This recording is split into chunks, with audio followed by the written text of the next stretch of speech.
Hello students, welcome back to AK Decode, जहाँ हम tough topics को बिल्कुल सिंपल लैंग्वेज में डिकोड करते हैं। आज हम क्लास 11 ज्योग्राफी का एक इम्पॉर्टेंट चैप्टर समझेंगे, world climate and climate change. ये टॉपिक एग्जाम्स के लिए भी इम्पॉर्टेंट है और रियल लाइफ अंडरस्टैंडिंग के लिए भी। सबसे पहले एक बेसिक डिफरेंस समझ लो। वेदर होता है डेली चेंजेस, जैसे आज गर्मी है कल बारिश हो सकती है, लेकिन क्लाइमेट होता है लॉन्ग टर्म पैटर्न, किसी रीजन का 30 साल का एवरेज वेदर कंडीशन। जैसे राजस्थान का क्लाइमेट हॉट एंड ड्राई है और केरला का क्लाइमेट हॉट एंड ह्यूमिड। अब देखते हैं दुनिया का क्लाइमेट अलग अलग क्यों होता है। सबसे पहला फैक्टर है लैटिट्यूड। इक्वेटर के पास सनलाइट सीधी पड़ती है, इसलिए यहाँ गर्मी ज़्यादा होती है। पोल्स पर सनलाइट स्लांट होती है, इसलिए यहाँ ठंड होती है। दूसरा फैक्टर है एल्टीट्यूड। हाइट बढ़ने पर टेम्परेचर कम होता है, इसलिए शिमला, ऊटी जैसे हिल स्टेशंस ठंडे रहते हैं। तीसरा फैक्टर है distance from the sea. Coastal areas का क्लाइमेट मॉडरेट होता है, न ज़्यादा गर्मी न ज़्यादा ठंड। इंटीरियर एरियाज एक्सट्रीम हॉट या एक्सट्रीम कोल्ड होते हैं।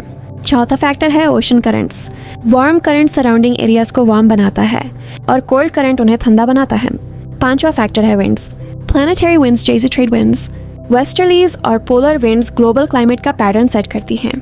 और एक और इम्पॉर्टेंट फैक्टर है रिलीफ। माउंटेन्स, प्लेटोज और वैलीज क्लाइमेट को मॉडिफाई करते हैं। हिमालय इंडिया को कोल्ड साइबेरियन विंड से प्रोटेक्ट करता है। अब देखते हैं वर्ल्ड के main climate types. Equatorial climate hot and wet होता है, जैसे अमेज़न बेसिन और इंडोनेशिया। यहाँ साल भर बारिश होती रहती है। ट्रॉपिकल मानसून क्लाइमेट इंडिया और साउथ ईस्ट एशिया में होता है, जहाँ टेम्परेचर हाई होता है और मानसून के दौरान सीजनल रेन्स आती हैं। ट्रॉपिकल डेजर्ट क्लाइमेट जैसे सहारा और थार में ऑलमोस्ट बारिश नहीं होती और टेम्परेचर बहुत हाई होता है। मेडिटेरेनियन क्लाइमेट इटली, स्पेन और कैलिफोर्निया में मिलता है। यहाँ समर्स हॉट एंड ड्राई होते हैं और विंटर्स माइल्ड और rainy. Temperate continental climate central Asia और रशिया में होता है, जहाँ विंटर्स एक्सट्रीम कोल्ड और समर्स एक्सट्रीम हॉट होते हैं। ठंडर क्लाइमेट आर्कटिक रीजन में मिलता है, जहाँ पूरा एरिया स्नो से कवर्ड रहता है और समर्स बहुत शॉर्ट होते हैं। अब आते हैं सेकेंड इम्पॉर्टेंट पार्ट पर, क्लाइमेट चेंज। क्लाइमेट चेंज मतलब अर्थ के लॉन्ग टर्म टेम्परेचर और वेदर पैटर्न में चेंज।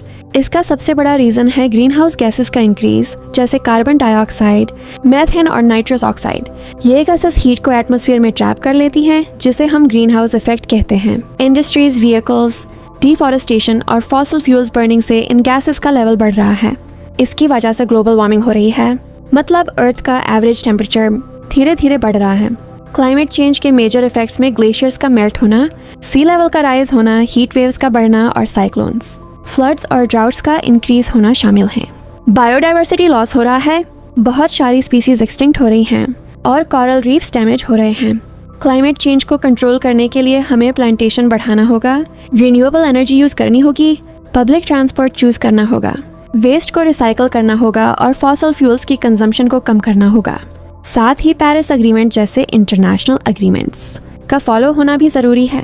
तो स्टूडेंट्स, क्लाइमेट एक ग्लोबल सिस्टम है जो कई फैक्टर्स से मिलकर बनता है और क्लाइमेट चेंज एक रियल चैलेंज है, जिसे समझना और सॉल्व करना हम सब की रिस्पॉन्सिबिलिटी है। अगर आपको ये एक्सप्लेनेशन हेल्पफुल लगा हो तो वीडियो को लाइक करें, कमेंट करें और शेयर करें और AK Decode को सब्सक्राइब करना मत भूलना।